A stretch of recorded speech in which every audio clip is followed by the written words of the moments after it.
Thank you, Rob. Good afternoon, everyone. It's a pleasure to be here. I think the stage is set very well for our upcoming session. I am Starnes Walker. I am a member of the Aspen Institute's Homeland Security Group, and I'm the founding director of the University of Delaware's Cybersecurity Initiative. Before that, I was the Chief Technology Officer to stand up the U.S. Fleet Cyber Command at Fort Meade, and the Executive Director of Office of Naval Research, and the Director of Research for the Department of Homeland Security.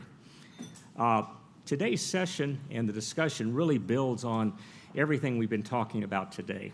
And the title of our session is War by Other Means. This is very timely in the sense that if we look back and we look at what we have seen in terms of the Stuxnet attack on Iran's nuclear power, we take a look at the aspects of North Korea's attack on Sony. We have the recent attacks that occurred on the SWIFT financial system in Bangladesh, where $81 million was lost. We have continuing efforts across in terms of challenging, I would say, the infrastructure of the world, let alone our own critical infrastructure, which we talk about as the Internet of Things. Everything is connected. That means everything is vulnerable, and vulnerabilities occur at seams. So this session will be most important, and we'll build on today's discussions earlier. Now, it's my pleasure to introduce our moderator, Shane Harris. Shane is a senior writer at the Wall Street Journal. His responsibility covers intelligence and national security. He's the author of 2 books, War, the Rise of the Military Internet Complex, explores the frontiers of our new cyber warfare capabilities. A book called The Watchers tells the story of 5 men who play central roles in the rise of surveillance in America, which has been, again, a topic of discussion this last year. The Watchers, in fact, has won the Helen Bernstein Book Award for Excellence in Journalism. The Economist has named it as one of the best books in year 2010. And prior to joining the journal, he was the senior writer at the Daily Beast in foreign policy. Thank you very much.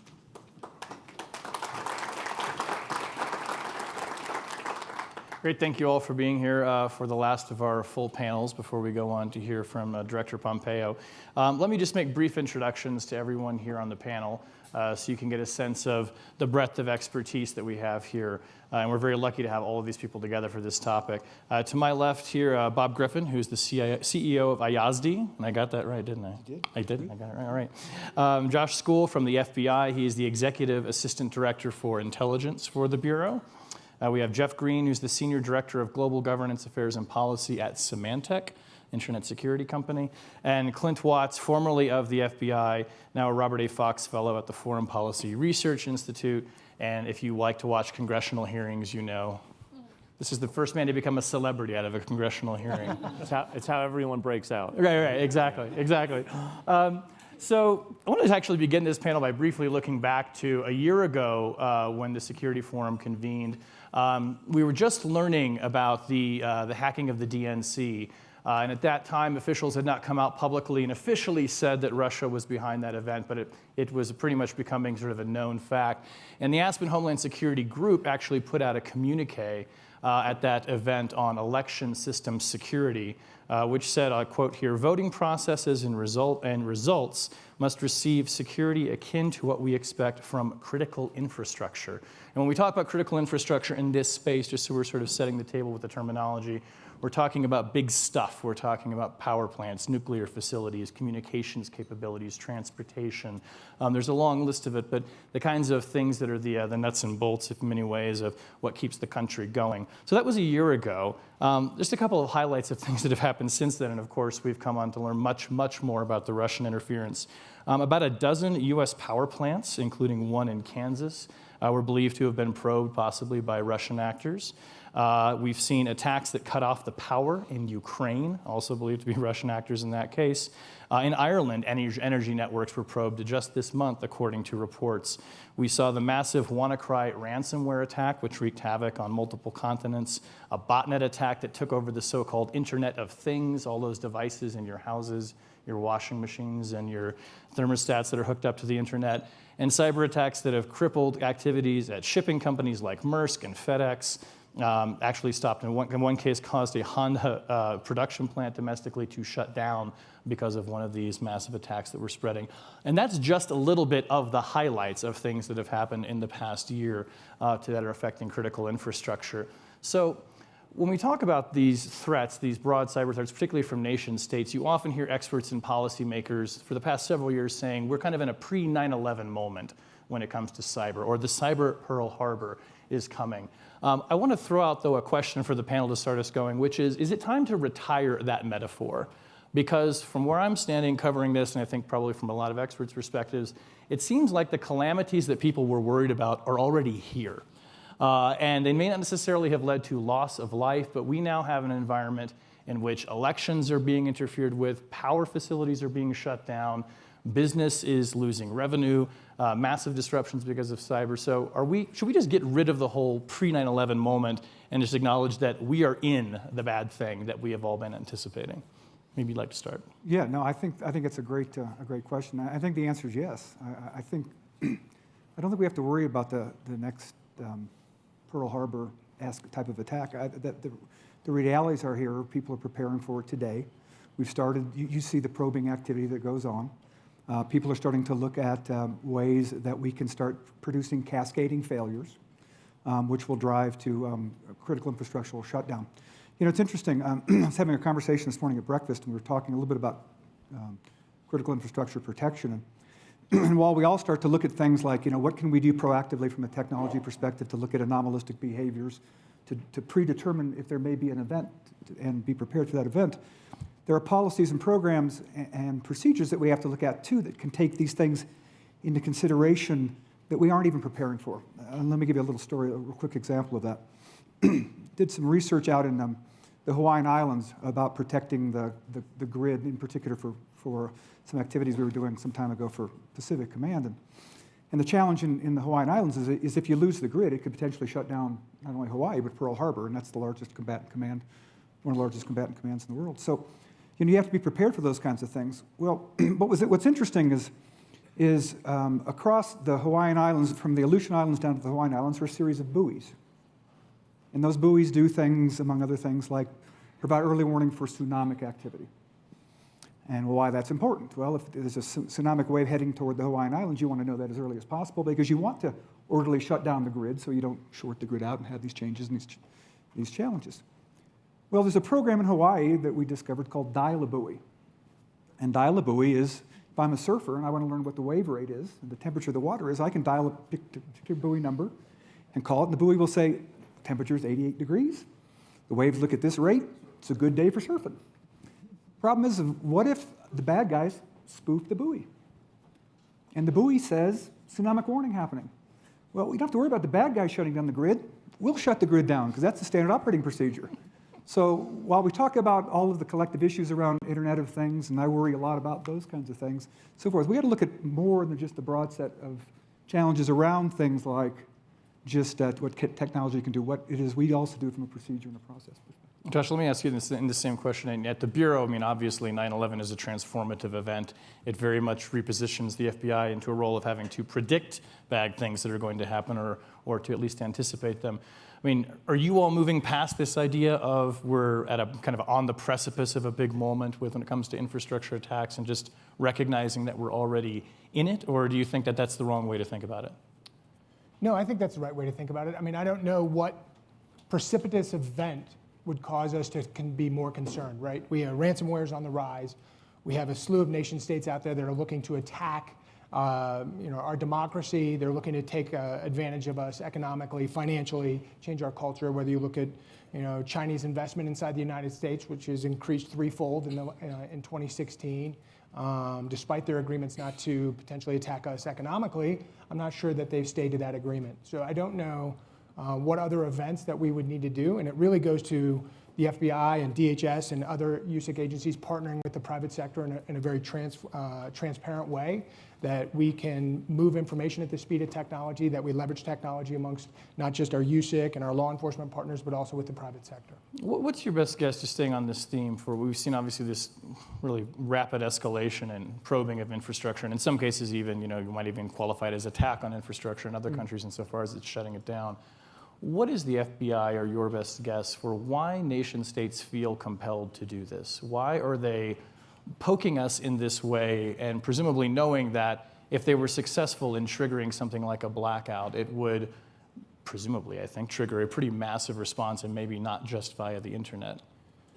So what's their motive, maybe? Yeah, so that's a great question. I think nation states are positioning themselves to be at an advantage, period, right? And that's how they think of it. It should come as no surprise to this audience that there's others out there that would not like to see the United States thrive. Whether it's China, Russia, Iran, North Korea, they're looking for us to take a second seat to them, whether that's militarily, financially, as I said before, culturally. They are looking to be the world power, and they look to destabilize what we have in our country in order to do that.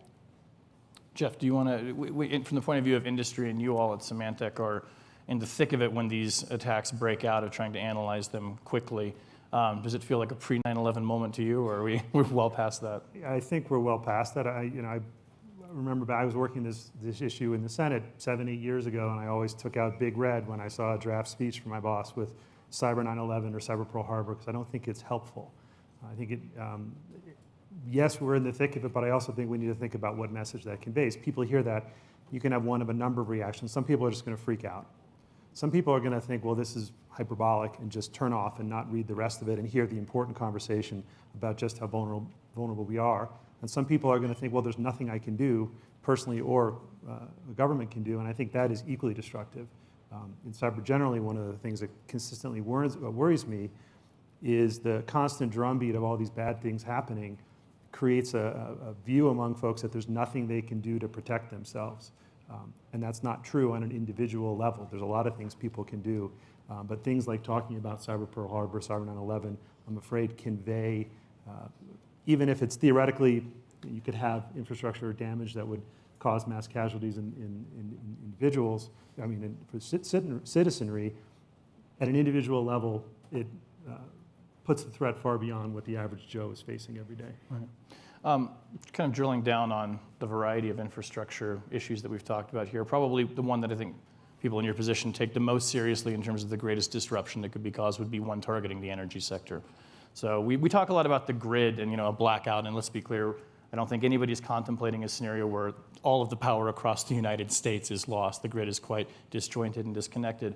But the possibility of a major blackout or a power disruption in a large metropolitan area and the cascading effects that would come from that are something that seems quite real and that people are preparing for. So let me just throw this out, whoever wants to respond to it. What is the motivation, do you think, behind countries that are doing that? And B, where are we in terms of the spectrum of things that we need to be doing and that we hopefully have been doing for many years to get prepared for that kind of an event?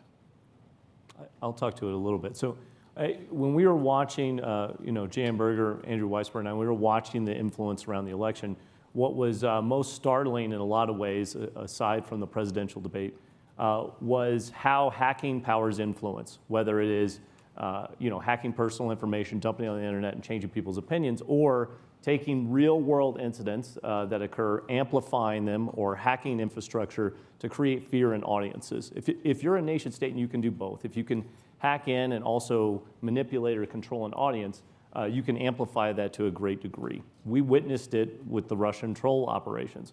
If there is a security incident inside the United States, airports closed down, a shooting, they would amplify that as well because it incites fear. When you are scared, you will do things you will not normally consider or contemplate. So I'll give you an example, which is Hurricane Sandy. Most of the models about how people would respond if they lost power or ATMs or power grids were wrong. We thought it would take longer for people to panic. They actually are making runs on ATMs. If you remember, we had gas lines like we'd never seen, and you would have thought it was 2 days from The Walking Dead if you were in New Jersey during Hurricane Sandy. There was that kind of a fear around there. That was something that was just a man-made disaster. But if you're a cyber actor and you watch that in terms of modeling, if you can influence an audience space and then create a real-world provocation, like a dark energy attack that you saw in Ukraine, or instill fear that the power is not going to come back adequately and you need to make a run on certain sorts of supplies, I think it's not just about the energy sector or the banking sector or any one sector. It will ripple into all of them. And how do you quell that panic? I think in the U.S. space, I've seen people melt down if they lose Wi-Fi for 5 minutes. and so think about if we had 3 days with no Netflix and, in all seriousness, all power, you see weird manifestations in the American public that you don't see in other places. And so that's what concerns me about the crossover between the two. Yeah, I mean, it seems like even in the run-up to the election, I remember there being a fear about Russian interference with voting machines, right, which seemed a pretty remote possibility. People I talked to, the greater concern was that if the rumor that voting machines had been messed with, or there was a rumor of disruption at polls, that would cause sort of a cascading effect. So, I mean, it seems like what we're dealing with here is A, the physical threat, which is hard enough to manage, and then B, the psychological impact of it, and that the people who are probing the systems know that, no? You made a really important point about motivation. So we know that there are entities probing our electrical system. You talked about, several things you talked about as highlights from the past year. Well, they're still going on. The activity that we heard about in the past few weeks probes the energy grid. We reported on that same group in 2014 and then said it had been going on since 2011. It's still going on today. So you bring the question of, if that's happening, why has nothing bad happened? Because you talked about earlier, the repercussions would be significant. So in terms of where we are as a nation, the folks I've talked to, Symantec, government, and otherwise, our view is that we're at a point where a competent state actor, yes, could have an impact on the grid. It would be pretty tough for a criminal gang at this point, at least in the US. But more importantly is, why would they? The criminal gangs work to make money. There's not a lot of money in causing, maybe unless you were shorting a stock ahead of time, but there's not a lot of money in trying to take down the grid. And more importantly, all those groups have a home base. If a group from country A took out the US grid, we wouldn't just look to that group. We would look to that country. And an organization sophisticated enough to impact the US grid is more than likely going to be known to that country, or we're going to assume they are. So there are a lot of motivations that work against an active attack on the grid. Josh, yeah. No, I think that's right. I mean, I think that you have essentially different sets of actors out there. You have nation-state actors who are looking to posture themselves in order to position themselves so if we were to cross a proverbial line, that they could take action. I think that's one. And I think they won't take action, or they don't take action because of the consequence.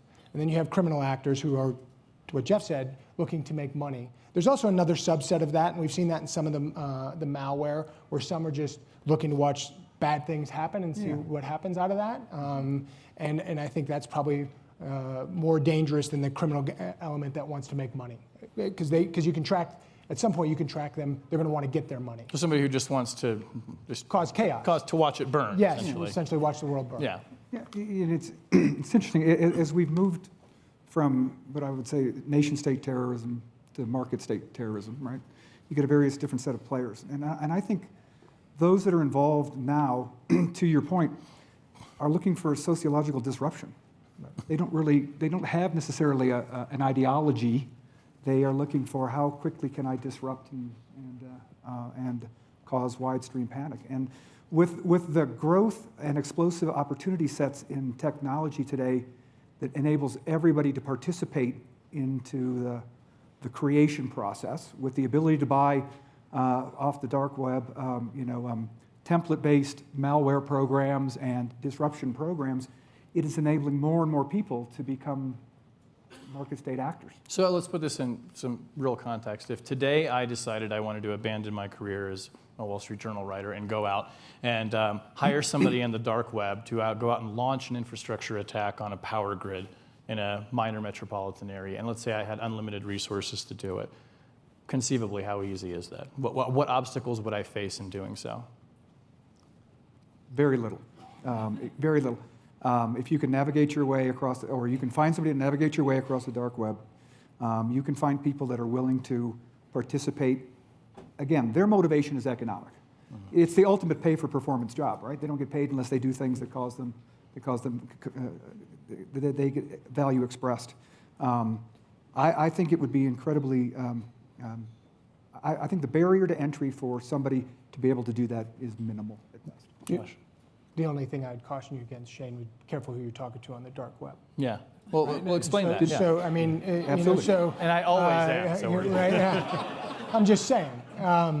So, right, both good guys and bad guys operate Yeah. in the dark web. This is my next question. Great point. And so, which helps us, defend the United States against, anything from terrorism to cyber actors, whether you want to talk about it as a modality, or spies. Criminal organizations operate off the dark web. And so, yes, we have a great relationship across the intelligence community. We have deconfliction methods in place in order to combat some of this. Not all of it. I mean, obviously the internet is vast. But we've been very successful in combating everything from the terrorist in Raqqa with a smartphone in his hand and working through the interagency and DoD to help combat that, to spies, to criminal organizations, all operating on the dark web. So in the way that the Bureau classically has informants and people they work with to try and learn what terrorists are doing in the physical space, there's an analog then in the dark web to that? I think the United States needs to get very comfortable with the fact that the virtual and the physical are now becoming one and the same. And so, smartphone tracks how you move, how you walk, how many steps you've taken, those things are all, and we're all interconnected. And so the defense is really what we should be talking about, paying attention to, your home security, not just in the sense of the physical, but in the virtual. And just to stay on that for just 1 second, does the Bureau have the sort of statutory, the legal authorities, the tools to do what it needs or what you feel it needs to do to combat this in that space? Or are we, to borrow the pre-911 metaphor, in a place where before 2001, the Bureau would have said there are impediments to our ability to protect physical terrorist attacks in the United States? Well, no, I appreciate that question because I think one of the greatest debates we have right now is 702. And often we think of 702 collection in the realm of just terrorism, when in reality what we use it for is all of our national security tools. And it's not just the interagency that benefits from that, it's domestic landscape that helps keep us safe. And so to what Tom Bossert said this morning and how he explained it, I could not agree more. 702 is a critical national security tool to keep our nation safe. Let's talk about the Russian bear in the room. So I assume nobody on the panel would dispute the intelligence community's conclusions that Russia did interfere with the election. We'll just go ahead and ask that pro forma. We'll get that out of the way, since every panelist now on this topic has to be asked that question. Clint, I want to go to you first because I think that you've obviously very closely studied many aspects of the Russian interference campaign, but particularly, we talk a lot about the hacking of the DNC, the leaking of emails. That's the piece that people are probably most familiar with. But talk about your expertise in your area of the use of social media and trolls and bots, and give us a sense, too, of the level of sophistication of that Russian campaign. I mean, this is not the first time that we have seen Russia use these tactics and techniques in an election contest. The context is the first time perhaps here. But put this in perspective for us of the sophistication. I mean, how big of an operation was this, or was this actually sort of pretty low-grade stuff for what the Russians did? Yeah. So I'm not gonna talk about Trump-Clinton because I'm pretty bored with that, and I think everyone is. But I think there are some important things that haven't been discussed in that, and that is, when we started watching it, it was January, February 2014, and so. I always characterize troll armies as, hecklers, hackers, and honeypots. And, the hackers are taking your information, compromising your systems. And they were hitting corporations as much as they were hitting political opponents. At the same point, we saw this sort of heckling or trolling activity. And we forget that they perfected these active measures by doing it on their own population first. They do this inside Russia, and they use these techniques to sort of bubble their audience. And I think the important part is really what happened in 2015. The reason Russian influence on social media worked was because they worked at it for a very long time. They're not like Americans. We want to influence people and win them over in 1 quarter or 30 days, and if it doesn't work, we then talk about how the guy who made that program sucks, let's quit it and move on.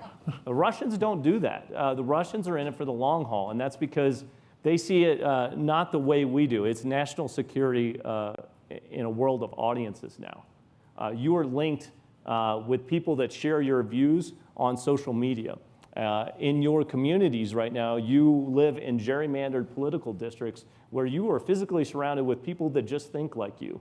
You are on social media sharing information with people that are just like you. We will all share our discussions from here today with each other and people like us, and there's a whole nother part of America that either doesn't believe this exists or has even heard about it. And so what the Russians were able to do was to smartly test in 2015 all of the audience in America, every one of them. They would try everything.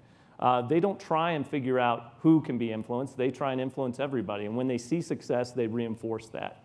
And they were winning over audiences in 2015 so that when 2016 came around, they had options to nudge them in directions that they wanted to. They win audiences, then they direct them. They still own audiences in the United States today. Black Lives Matter protests, Bundy Ranch standoff, Jade Helm exercise in Texas, they were there in a big, big way. Active measures is about exasperating political divides. It's about fomenting chaos. It's about undermining confidence and trust in elections and elected officials. It's about sowing chaos and distrust between information sources that you can't distinguish fact and fiction. And when you're scared, you will fall back on your gerrymandered communities and your social media bubbles that you're in. The idea is to reinforce your audience, always reinforce your audience and to try and keep them. And so when you fast forwarded to 2016 on election night, I was not worried about who won or lost. I was worried about Pizzagate times 100. What we were watching in those social media feeds was if someone's candidate doesn't get elected, could they be manipulated by a foreign actor to show up and commit violence? That phenomenon that you're seeing right now continues today. We've got a huge cancer in our country, and that is that we are completely bubbled from each other. To have an effective democracy, if you go back to Tocqueville, that was to have overlap. We had social capital. We exchanged ideas. I have a Facebook feed. I'm from Missouri. There are people that want to kill me right now because of my comments about the election meddling and don't believe it. Things that happened to me, like being cyber attacked. No, it didn't. That is fake news. I'm like, no, these FBI guys came and told me it happened to me. I didn't know about it. You're full of it. You don't know what you're talking about.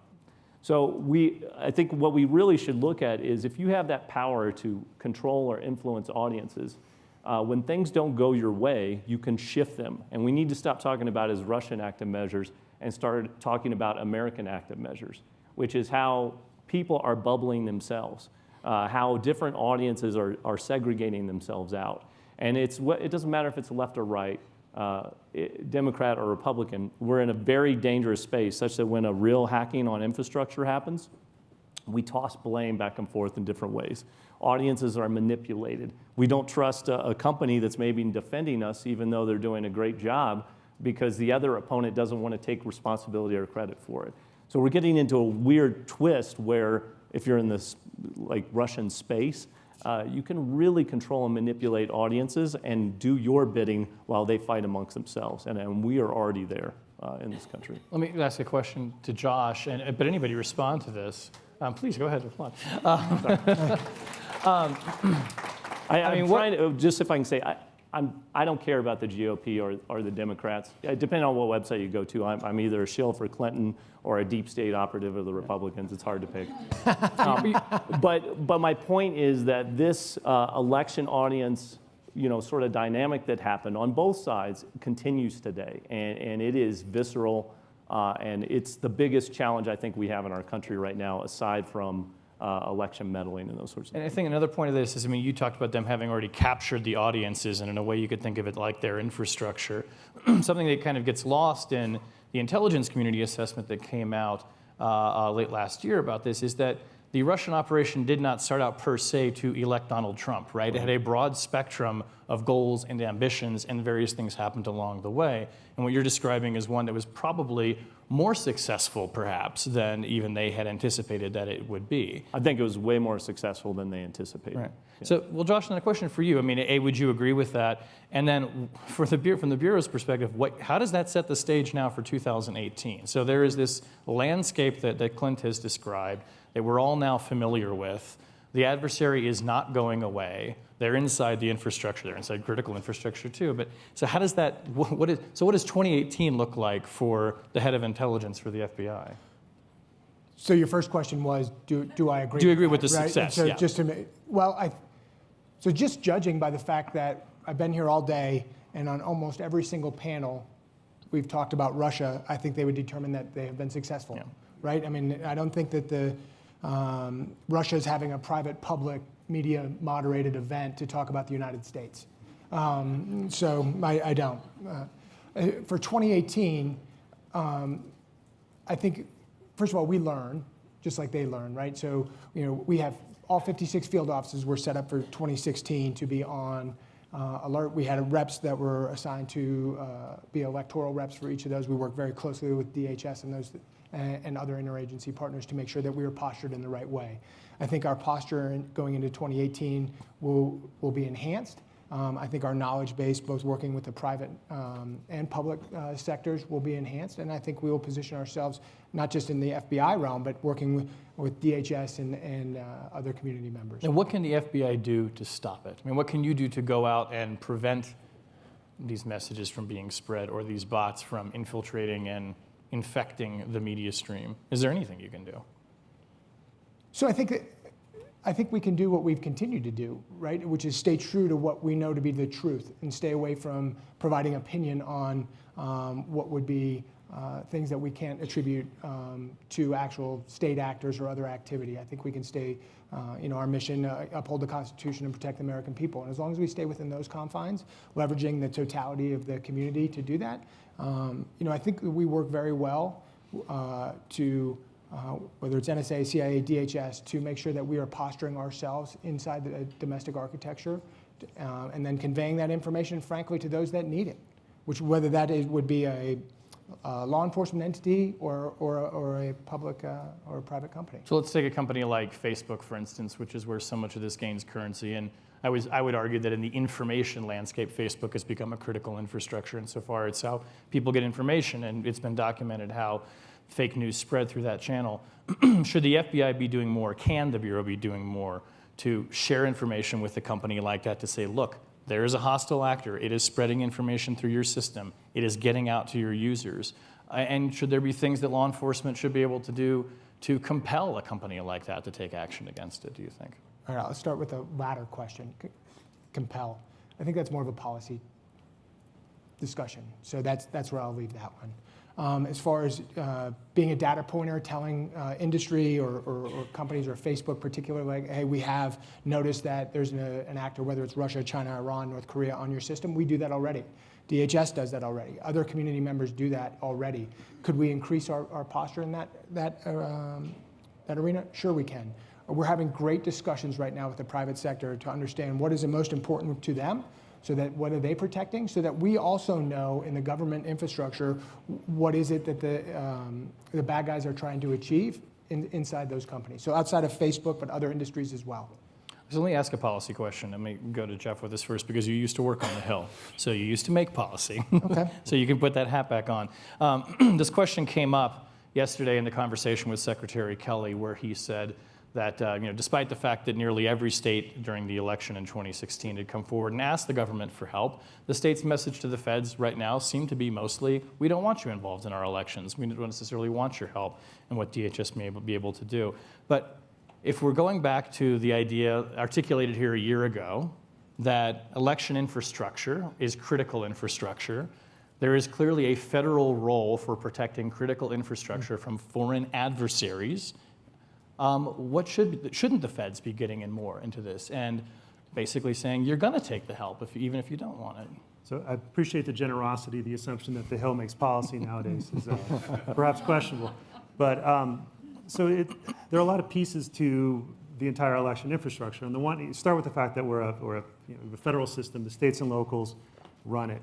And then you look at how an election can be influenced or changed. You can try to change the tallies and you can try to change influence.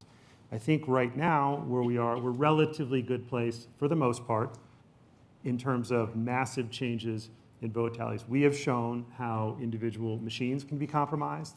We did a demo on it the last year, but in order to do that at scale, you would need an incredible volume of people spread out in a large geographic area, spending a lot of time on machines. Someone's going to notice what's going on. Someone's going to call the FBI who's involved in it. You're not going to be able to do, in my view, the kind of attack you would need to, or the kind of structured operation to affect individual machines.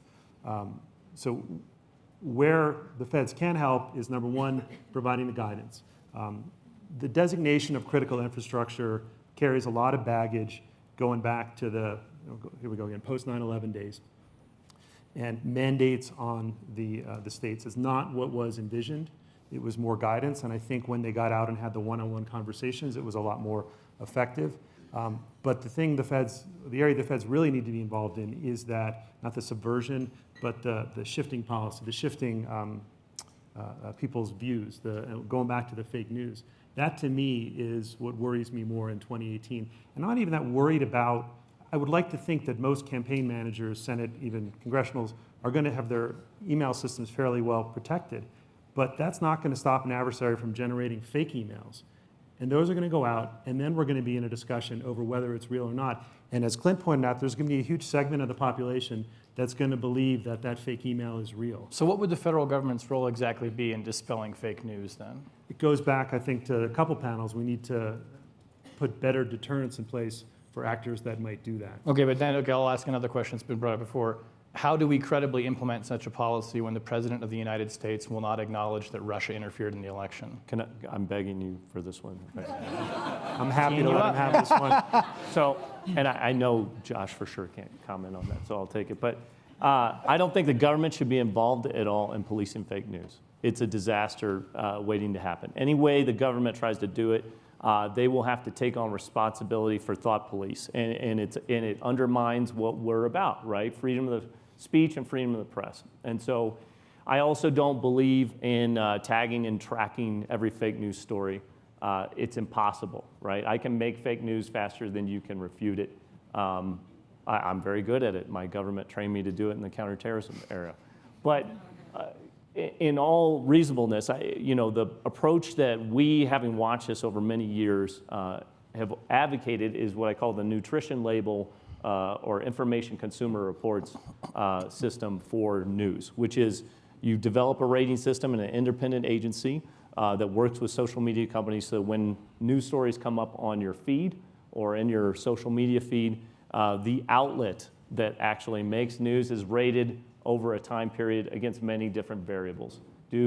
What's their accuracy? How many retractions do they issue? Do they have an editorial board? Who is the financing system behind this? What state sponsor does this? And so that when it pops up in your feed, it says, this outlet is 90% true.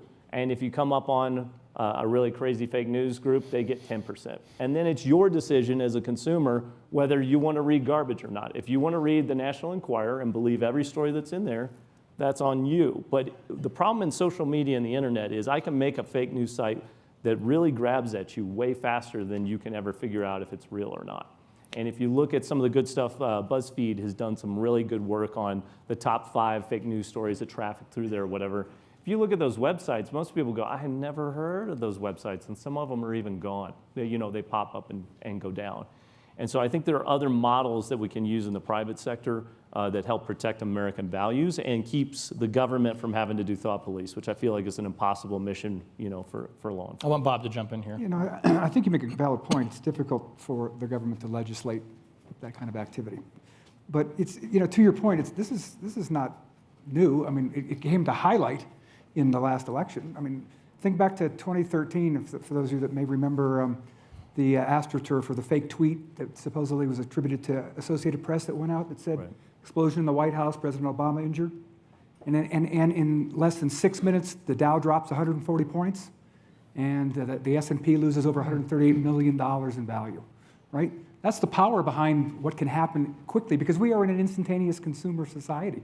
We want to consume information in the ways that we feel comfortable with, and unfortunately, a lot of people feel comfortable in social media aspects of consumption, and effectively, bad actors have turned social media organizations' capabilities into what I would say, I don't know, smart bomb delivery devices, right? Because you can target very precisely populations, groups, individuals, and people want to believe what they see.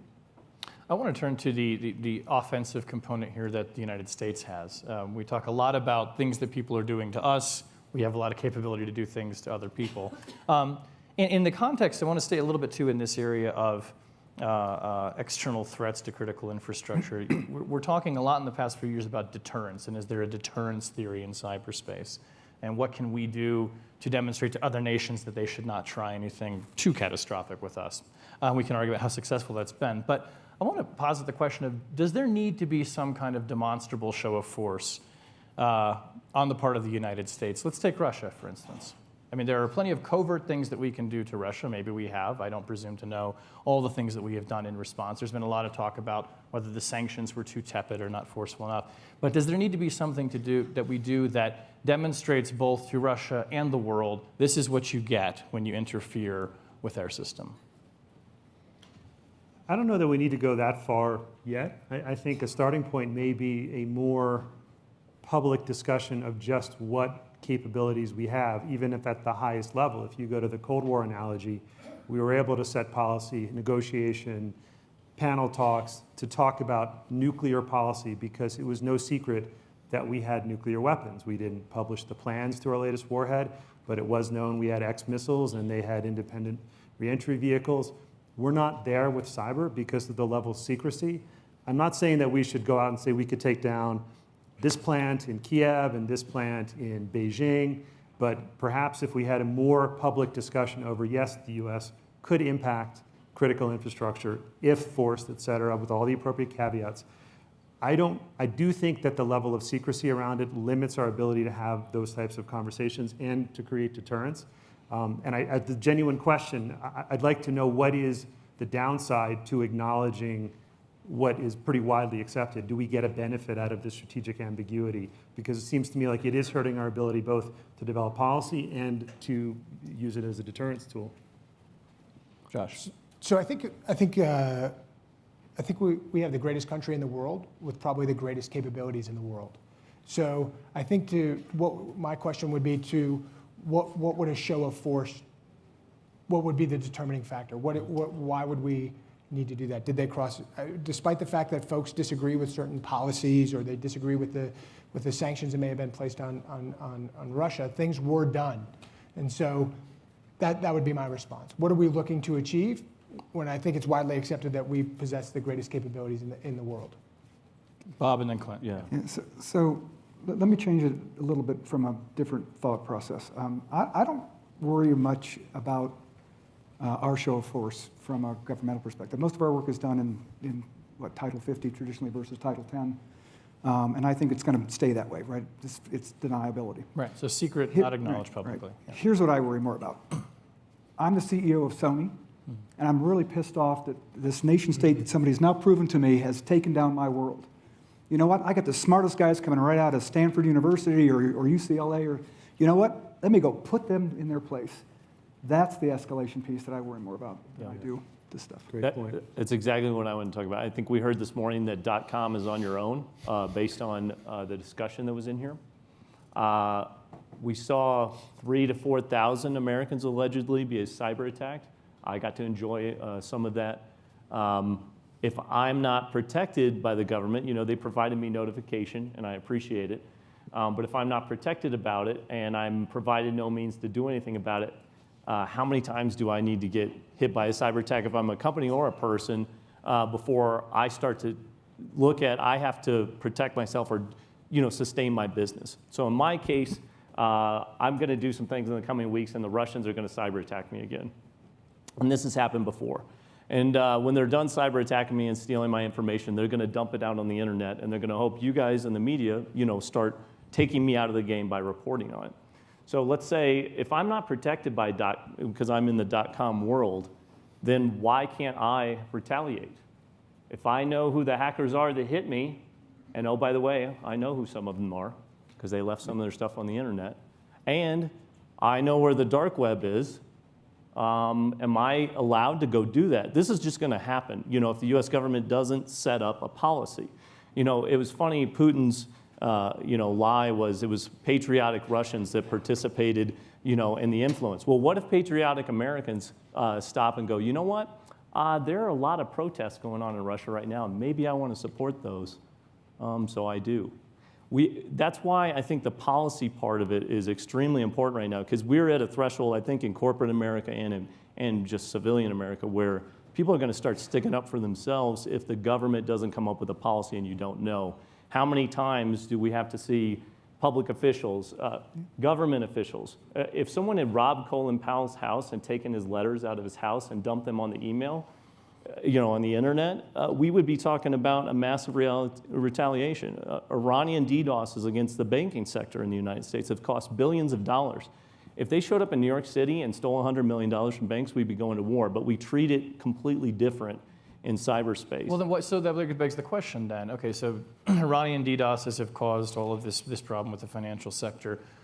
Why is it a bad idea for the United States to respond and say we are going to proportionally take down a portion of your financial sector for 48 hours or whatever, cause you a lot of problems, cause a commensurate amount of damage, and we are going to announce to the world that we did that, the same way that we immediately announced that we had bombed a base in Syria after the chemical attack? I don't know, but I think my concern is the policy ambiguity, and this isn't just about today, this goes back 10 years now, has reached a threshold where to be competitive as an American company or to survive even as an individual that maybe doesn't take a stance that Russia or China or Iran or some actor doesn't like, you are now putting yourself at risk and also told you can't do anything about it. And so it's going to put America in a very tough vice, I think, in terms of cyber. So on the response you talked about, I think if it is A, part of a larger strategic policy that we have adopted as a country, and B, consistent with norms that a large number of nations have agreed to,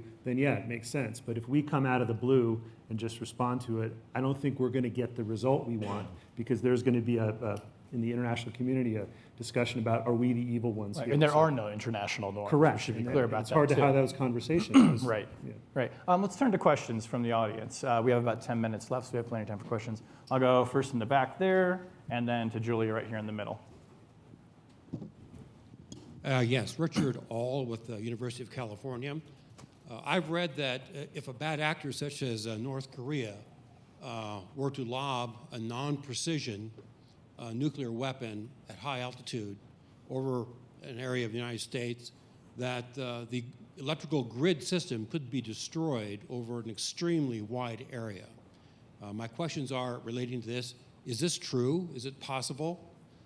Secondly, I've read that U.S. agencies are not responsible, or U.S. agencies are only allowed to protect U.S. government agency assets, military or security, whatever. Is that true?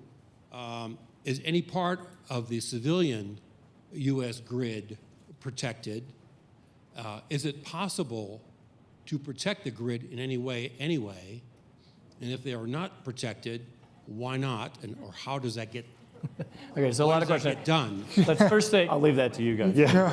First, take the EMP question, because this always comes up in the context of cyber and electromagnetic pulse and airburst, if you will, being an equally grave threat to the grid. Bob, do you want to just address that? It's a threat, just like solar flares, plasma clouds, right? If there's a plasma event heading toward the Earth and it's likely to enter the atmosphere at a particular location, you want to do an orderly shutdown of the grid, because otherwise you'll overcharge the grid and you'll have problems. The biggest risk you've got is when those things happen and you do physical damage. There aren't a lot of people that manufacture parts for the grid. And they don't make them sitting around waiting for you to call to say, I need a new turbine or I need whatever. They could take 6 to 8 months to be manufactured. Yeah. And that's the big risk, because And it won't be manufactured here. It's going to No, it'll be manufactured, exactly, No, shipped in. the major pieces of the grid, they're susceptible to a rifle shot just as they are to Yeah. a solar flare. Josh, can you address the question? It is a good question about what is the authority of the U.S. government to protect outside of the U.S. government assets? I mean, we think obviously the military is responsible for our border defense. We have an air defense. What's USG responsibility for the .com space, if you will? So I think when DHS has responsibility for critical infrastructure. PPD 41 puts us in the investigative role, and then the ODNI in the Well, not literally protecting it, but working with industry to protect it. Right. So I can't answer the civilian aspects of that. I mean, I think the DoD preventing a missile from landing inside the United States is probably the best defense, rather than worrying about that. But post-event, there would be some of the things we've already discussed. There are critical infrastructure cyber rules under NERC, North American Energy Reliability Corporation, that a large portion of the grid has to conform with, not all of it. There are holes in the structure. Congress has tried to address it at various times. Some of us bear the scars from those failed attempts. But there is an effort. It's not perfect. But to be clear, the United States government does not regulate cybersecurity in the energy sector. There's no easy yes or no. And I have to rewind my brain 6 years to fully remember. Okay. Julia. Hi, Julia Yaffe from The Atlantic. After Vladimir Putin and President Trump met, there was talk of, having a joint cybersecurity force, which was laughed down, of course, but Russia has been advocating for some kind of formalization of the rules of the game here, a kind of Geneva Conventions of the cyberspace. How do you guys talked about how there are really no rules at this point. In the Cold War, there were some rules, at least unspoken, unwritten ones. How do you feel about this suggestion that there should be a kind of Geneva Convention for the cyber universe? Thank you. Okay, great question. It is a great question. I think it's a great idea. I mean, where diplomatically we can resolve a conflict and set norms across the globe. I don't know how anybody could dispute that. Yeah, I think you're right, but that's the challenge you've got is ensuring that the people that are involved care about the rule of law. Right. And most of them, a lot of the bad actors don't care about rule of law. The reality is, at the end of the day, if we have a policy like that, which I think is not a bad idea by any means, then you've got to have a place such as The Hague or someplace that you can bring people and try people and go through that process. But again, it's all associated with the rule of law. And again, it would only cover nation-state activity. It would not cover other bad things happening on the internet. A benefit of norms is you're not going to deter the bad actors, but for the good actors, you have the lines. If a bad actor crosses it, you have the ability to rally the troops, so to speak. The Xi-Obama agreement on economic espionage, a lot of reporting that the activity dropped dramatically after that. But another benefit of that was the public acknowledgement by two major nations that this type of economic espionage is not acceptable. That is useful. Now, whether we're going to reach it, so my answer to your question is we should absolutely try, but I wouldn't go into it with feeling like we got to come out there with something, because we may not get there. But the effort, I think, I agree, we got to at least try. Can I add one thing? Anything that's bilateral in cyberspace is a waste of time, in my opinion. So I'm all for setting up norms or whatever, but cyberspace is a wide open space. And for us to go into that sort of an exchange with one country, especially one that maybe doesn't abide by the rule of law, I mean, Russia's primary technique for executing most of these things in cyberspace is through proxies who wittingly or unwittingly do that. So they may be able to set the parameters by which they can enlist people of all shapes and sizes around the world to, conduct these actions on their behalf. So I think it's an international effort, I think, in cyberspace. The two parties, I don't think it's going to work too well. Julia mentioned the proposed, well, I guess it was proposed Russian-U.S. cyber cooperation agreement, which got laughed down, and the president kind of walked that back. Reuters reported a few hours ago, quoting a Russian official, that idea, at least from the Russian side, is back on again. Maybe Clint can tell us, but it sounds more like the Kremlin trolling the White House than anything that's really serious. That's super awesome, right? That's been thrown out there. You just hacked the election, and now you're getting shared malware signatures so that you know what worked whenever you send it over the fence. I mean, there's a little bit of goofiness with it. I am for some of these. I've worked in the private sector with cyber, and I do see the value in a lot of this stuff. But you don't go to the guy that just punched you in the nose and then tell him how to punch you in the nose again. I have a big problem with that. And I would like to see it done through NATO or the EU or through a series of partners. Right over here, sir. Hi, Joe Simidian, Santa Clara County, California. I want to go to Clint Watts and the rest of the panel on the notion of a nutrition label for fake news. And I understand why you've pushed government policing aside. But given the fact that we've got PolitiFact and Fact Check and 4 Pinocchios, and folks didn't seem all that interested in what they had to say or what their evaluation of truthfulness was, does that really hold any promise going forward of being a way folks can or will check out just what's real and what's not? Or are we sort of in a post-truth era? No, I think it can be done. I think part of it is you need to build a widget that works on all web search engines or social media feeds, and all the social media companies have to come together on it. That's the toughest part. They would all benefit too by taking away the liability they have right now of being false spreaders. So, if you're Facebook, Twitter, any of these companies, you're now having to do thought police. If you can outsource that to independent agency and then give everyone the position to opt in or opt out. Do you want this to show up on your search engine or your Facebook feed that tells you what the rating is of the outlet? A lot of people won't want to see or know. And they would rather be blind to it. It's the same as eating the 1,000-calorie donut, when you go in. Doesn't matter what you put on the label, they're going to eat it. So there are people that will be the same way with information. But you're giving a mechanism, I think, that is outside government. It doesn't violate free speech, free press. It allows anybody to write what they want, and if people want to come to it, they can. I think the trouble with the fact checkers is you have to read an article or look at an email and then go Google and search it.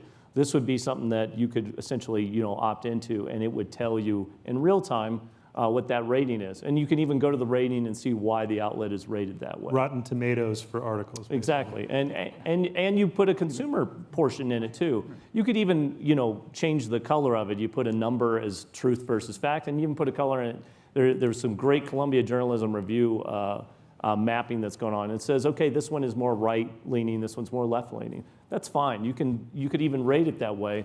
Just let people know what they're getting, because if I'm a fake news maker and you put that label out there, it makes it really hard for me to gain audience and traction.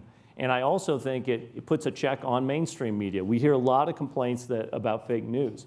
Well, start rating the big outlets. The outlets that do well in terms of fact versus fiction are going to get a higher rating. They're going to get more clicks. They may even get more subscribers.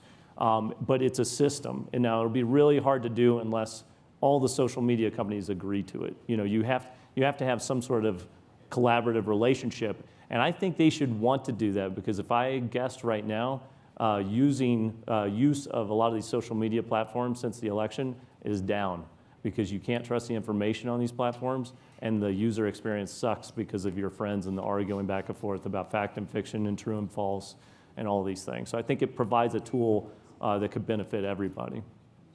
Well, to the panel, you've scared us, but also given us a lot of solutions and things to be hopeful for, which is a great way to end it. So thank you all, and thank you all for listening.